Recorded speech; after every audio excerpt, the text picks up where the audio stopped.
JNU के छात्र जो पीटे हैं उन पर एफआईआर लॉन्च हो चुका है, उनके खून बहे हैं, उनके सर फटे, उन पर एफआईआर लॉन्च हो चुका है।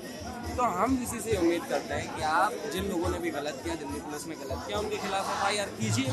और अगर आप ये करने में सक्षम नहीं हैं तो आप छोड़ दीजिए ना वीसी ऑफिस। फिर आप वीसी क्यों है इतने बड़ी यूनिवर्सिटी? जो विरोध की आवाज़ें हैं, जिसको फ्रीडम ऑफ एक्सप्रेशन बोलते हैं, उनको ये दबाना चाहते हैं एकदम फासिस्ट नाजी की तरह।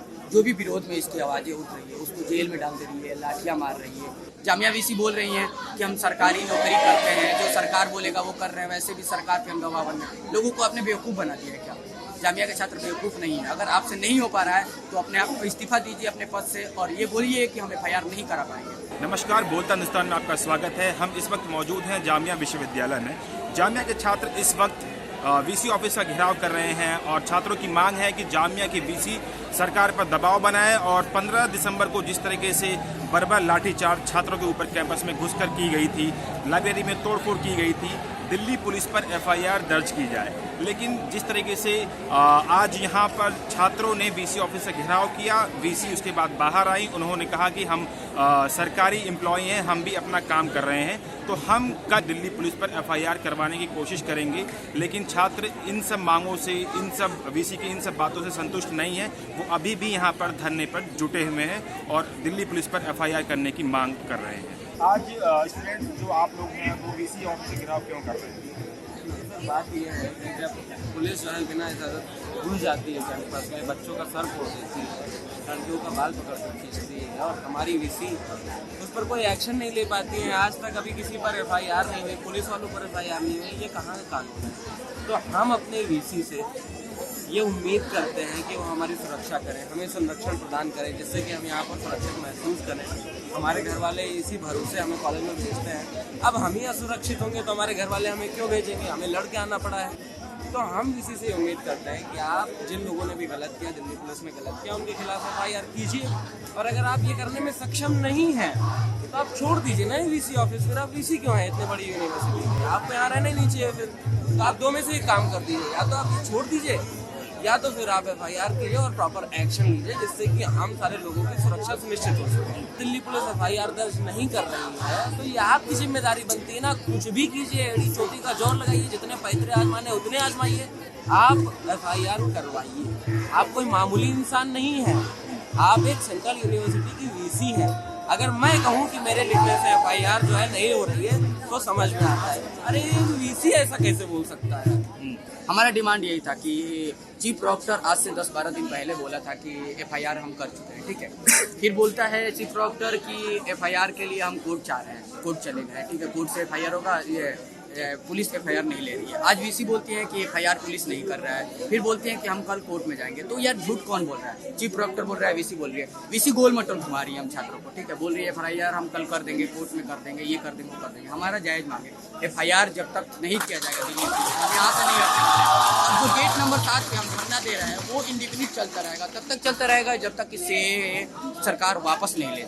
ये छात्रों पे जिस तरीके से बर्बरतापूर्वक लाठीचार्ज की गई है, छात्रों का सुरक्षा कौन करेगा? आप हमारे वीसी आप जिस तरीके से अजीब तरीके से बयान दे रही हैं, एकदम छात्र विरोधी बयान, ये सब नहीं चलेगा। MS रंधावा जो कमिश्नर हैं, डिप्टी कमिश्नर, हाँ जी, वो बयान दे रहे हैं कि जब जब जरूरत पड़ेगी कैंपस में घुसने की तो हम घुसेंगे। ये कहाँ से बातें बोल रहे हैं? किसके ऑर्डर पे ये बातें बोल रहे हैं? किसके सह पे बोल रहे हैं? जामिया वीसी बोल रही हैं कि हम सरकारी नौकरी करते हैं, जो सरकार बोलेगा वो कर रहे हैं, वैसे भी सरकार पे हम दबाव बन रहे हैं। लोगों को आपने बेवकूफ़ बना दिया है क्या? जामिया के छात्र बेवकूफ़ नहीं है। अगर आपसे नहीं हो पा रहा है तो अपने आप को इस्तीफा दीजिए अपने पद से और ये बोलिए कि हम एफआईआर नहीं करा पाएंगे। अच्छा नौशाद, हम आपसे ये भी जानना चाहते हैं कि जिस तरीके से पुलिस हमले कर रही है और गुंडे और नकाबपोश जो कैंपसेस में घुसकर जो हमले कर रहे हैं, वो छात्रों के हमले क्या चीज़ दर्शाते हैं? वो किस तरीके से देखते हैं? देखिए, जब से ये मोदी सरकार सत्ता में आई है 2014 के बाद से, जो विरोध की आवाज़ें हैं, जिसको फ्रीडम ऑफ एक्सप्रेशन बोलते हैं, उनको ये दबाना चाहती है एकदम फासिस्ट नाजी की तरह। जो भी विरोध में इसकी आवाज़ें उठ रही है उसको जेल में डाल दे रही है, लाठियाँ मार रही है। जेएनयू के छात्र जो पीटे हैं उन पर एफआईआर लॉन्च हो चुका है, उनके खून बहे हैं, उनके सर फटे, उन पर एफआईआर लॉन्च हो चुका है। दूसरी चीज़, जो लोग मार रहे हैं वो दिल्ली पुलिस के सह में मार रहे हैं। दिल्ली पुलिस के जब JNU SU president Delhi police को मैसेज करती हैं कि कुछ गुंडे नकाबपोश गुंडे कैंपस में आ गए हैं, तो वहाँ की पुलिस कैंपस में नहीं आती है। कैंपस में वो कब घुसती है? जब वहाँ से गुंडे, नकाबपोश गुंडे दिल्ली पुलिस के सामने नॉर्थ गेट से बाहर निकलते हैं लाठी डंडे लेके, तब जाके वो पुलिस अंदर घुसती है और उनका कोई भी एक्शन नहीं लिया जाता है, एक भी एक्शन नहीं लिया जाता है। देखिए जब FIR हुआ है 9 लोगों पे FIR हुआ है, जिसमें जो ABVP के लड़के हैं, ABVP के लड़कों का नाम ABVP क्यों नहीं लिया गया? लेफ्ट के लोगों का नाम लिया जा रहा है, ये आयशा से, ये SFI से, ये DSF से। ABVP के लड़कों को क्यों बचाया जा रहा है? ये किसके सह पे हो रहा है? आप देख सकते हैं पूरा ABVP संघ का जो नेक्सस है पूरे देश में, जो हिंदू राष्ट्र का, उस नेक्सस को बनाना दिल्ली पुलिस भी उसी के सह पे काम कर रही है। हम इसको कामयाब नहीं होने देंगे। देखिए, कैंपस इतने दिनों बाद खुला है। हम चाहते थे स्टूडेंट जो भी घर पे हैं, जो भी दिल्ली में है, वो जब कैंपस वापस आए तो सेफ्टी सिक्योरिटी उनको महसूस हो कैंपस में। कैंपस अचानक से खुलता है, डेट शीट आती है, वो भी काफ़ी वाइड स्प्रेड डेट शीट आती है, डिस्पर्स्ड है। किसी बच्चे का एग्जाम 11 से स्टार्ट हो रहा है, किसी बच्चे का एग्जाम 30 तारीख से स्टार्ट हो रहा है। तो हमें लगता है कि इसमें भी एक सोची समझी साजिश है, जिसके कारण वाइस चांसलर या एडमिनिस्ट्रेशन ये चाह रही है कि बच्चे एक साथ इकट्ठे ना हो, प्रोटेस्ट फिर से वापस ना हो। तो आज वाइस चांसलर ऑफिस का घेराव करने का हमारा सिर्फ एक मकसद था कि इतने दिनों में, ऑलमोस्ट 1 महीने से ऊपर हो चुका है, पर वाइस चांसलर एक बार बच्चों से मिलने नहीं आई है। हम चाहते थे कि वाइस चांसलर बच्चों से मिले, वो बताएं कि अभी तक का क्या अपडेट है, FIR लॉन्च हुई है, नहीं हुई है, अगर नहीं हुई है तो क्यों नहीं हुई है, और वो अकाउंटेबिलिटी सुनिश्चित करें कि जो घटना 15 तारीख को जामिया में हुआ था उसके लिए जिम्मेदार कौन है। किसी टेलीविज़न इंटरव्यू में वो कह रही हैं कि कोई भी इसके लिए जिम्मेदार नहीं था। किसी टेलीविज़न इंटरव्यू में वो कह रही हैं कि हाँ, पुलिस हमारी इजाज़त के बगैर कैंपस में घुसी थी।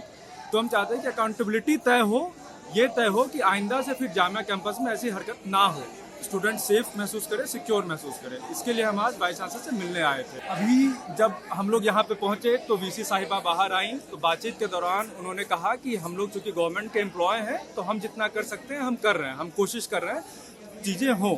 तो हमारा सिर्फ ये कहना है कि आप अगर गवर्नमेंट के एम्प्लॉय हैं, उसके साथ साथ स्टूडेंट्स को लेकर के भी आपकी कोई अकाउंटेबिलिटी है। अगर स्टूडेंट यहाँ पे बिहार से, उड़ीसा से, साउथ से पढ़ने आ रहा है तो उसकी सेफ्टी सिक्योरिटी की जो भी जिम्मेदारी है वाइस चांसलर सुनिश्चित करनी चाहिए।